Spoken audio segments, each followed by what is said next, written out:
Welcome back everyone. Today we'll be looking at 10 things cruise lines don't want you to know. From subliminal crowd control to celebrities on cruises to vessel emergency codes and onboard protests. Yeah, we want a captain. I need someone with power here. We are sure to include information even the most experienced cruisers might not know. If you haven't yet, please consider subscribing for more weekly cruising content. And without further ado, let's get straight into it. Let's start off with vessel emergency codes. Emergency announcements for crew members, ranging from onboard fire to security hazards, are often made in code language, not to freak out or disturb passengers. Here's some of them you might hear on your next cruise. The most common and well-known one is Alpha Alpha Alpha, usually followed by a location. This is given in case of a medical emergency. Some cruise lines also like to use Bright Star or Star Code for urgent medical help and Rising Star for onboard death. Bravo Bravo Bravo on most cruise lines, or Alpha Team Alpha Team Alpha Team on Carnival ships are words you definitely don't want to hear. They're code for onboard fire. Mostly they're contained fires in galleys and kitchens, but sometimes it could also mean bigger trouble in case of an engine fire. Other code signals are Zulu Zulu Zulu for onboard fights, usually between drunk passengers, and Charlie Charlie Charlie for security concerns. Delta Delta Delta, which is made the standard unrelated to the COVID-19 Delta variant, fittingly is code for biohazards, such as virus outbreaks, although I'm unsure if they'll want to keep that one in the future. Lastly, we have Oscar Oscar Oscar, code for man overboard. Even though it's very unlikely that you'll hear most of these codes on board, if you do, please make sure to follow crew instructions and you'll likely be just fine. Next up, we have Computer Cook. As you might expect, cruise lines care a lot about efficiency and cost-friendly sailings. With several thousand passengers and crew, ships have to carry tons of food, and even a small miscalculation can cost several $100,000 in the long term. So a week before every sailing, cruise lines gather sailing demographics, from the age of passengers to the nationality to the home state, and then feed it into a machine learning model, which then predicts what passengers will consume on board. A one-week cruise on the world's largest cruise ship, for instance, regularly goes through 100,000 eggs and 10,000 rolls of toilet paper.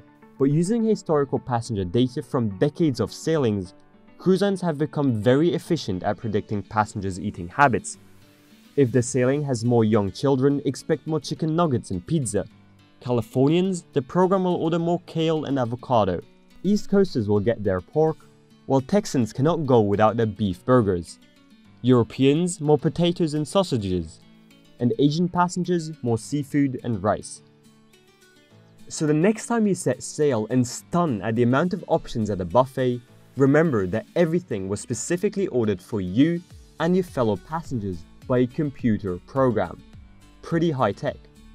Just like for food, cruise lines also try to slightly adjust entertainment options based on passenger demographics. But even then, sometimes passengers act unexpectedly, and too few cruisers show up to bingo, or too many congregate at a pool party. Have you ever heard the cruise director announce special promotions or events over the speaker? That's not just to be helpful, but often acts as a subliminal crowd control. If too few people played at the casino the previous day, you will likely hear about special raffles or poker tournaments the next day.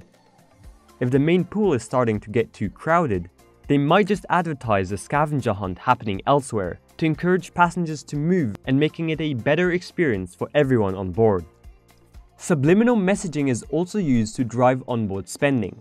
Cruise lines make nearly a third of their money through onboard expenses and so depend heavily on passengers spending more money on board. Next up, not all rooms are equal, even if they are in the same category. Why? Because location matters a lot. The worst cabins you won't hear about on any cruise line's website are those in the front on lower decks. Avoid them at all costs, unless you want to be woken up by the anchor dropping at 5 AM.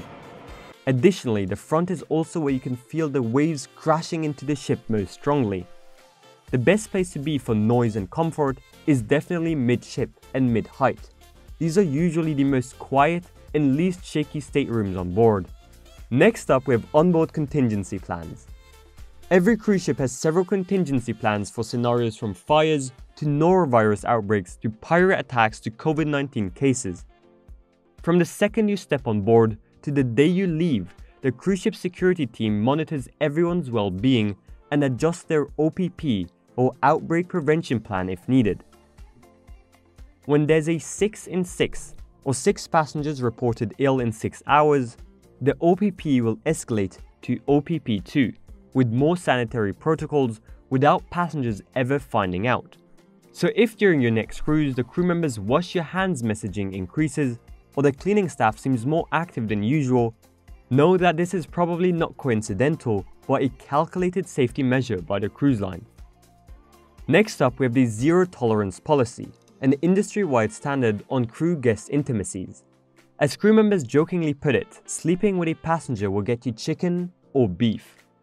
That's what a flight attendant asks you when you're put on the first flight home.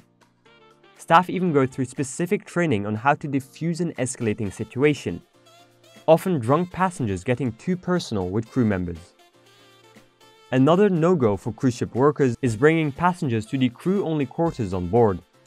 These include a dining hall, bars, shops, a gym, and even entertainment rooms only for crew.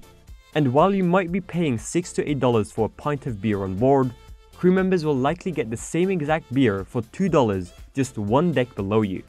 Crew members also get access to exclusive crew-only events, from karaoke nights to foreign language classes. But with 10+ hours of hard work every day of the week, they definitely have a right to well-deserved breaks.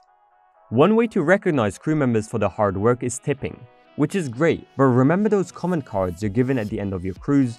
They often make more of a difference in the long run.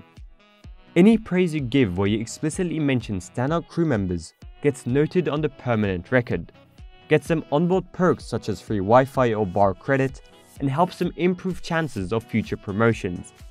The same also goes for negative comments, however. Passengers sometimes even get called after a cruise to give more information on especially egregious behavior, and several negative comments can absolutely even lead to the job loss for a crew member. So whether positive or negative, remember that your comment cards are read attentively and do have a real impact on the crew members you mention. One of the best parts of cruising is discovering new destinations and ports of call.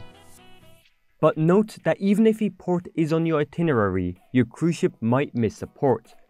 Of course, cruise lines hate to miss ports and avoid it as much as possible. But sometimes due to risky weather conditions or local turmoil, they might be forced to do so. And if that happens, don't expect a refund or a prorated reimbursement of your cruise, as you'll only be eligible to get money back paid for port taxes and shore excursions booked through the cruise line. This came to the surprise to these passengers, which ended up protesting on board after missing their port in Iceland due to extreme weather. Buddy, you're not a manager. What the heck? Who's driving the boat? I know, I understand that, but you're not. You're not. All you're doing is you're amplifying. By what? Wherever you think you're able to get down, we want a captain. I need someone with power here. Even though it might be upsetting to miss a destination, know that if your cruise line does cancel a port, it's probably done to keep you safe and only in your best interest. Lastly, we have celebrities on cruises.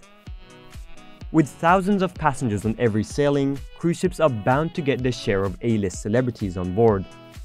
And cruise lines do their best to keep their stay a secret until the cruise ends.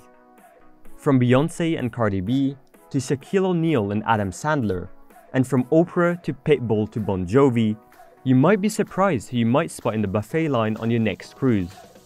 But don't expect to see them often. Crew members do their best to give them privacy amid thousands of cruises. They are ushered into shows after lights go dark and get special access to private dining rooms away from the masses. So keep an eye out the next time you're waiting for the show to start and look around, and you might just spot Shaq trying to sneak in. These were the most interesting cruise line secrets that were shared with us by a Royal Caribbean cruise director. If you enjoyed, please consider subscribing for more weekly cruising content, and if you haven't yet, please check out some of our other videos linked below. Thank you so much for watching, and as always, keep cruising.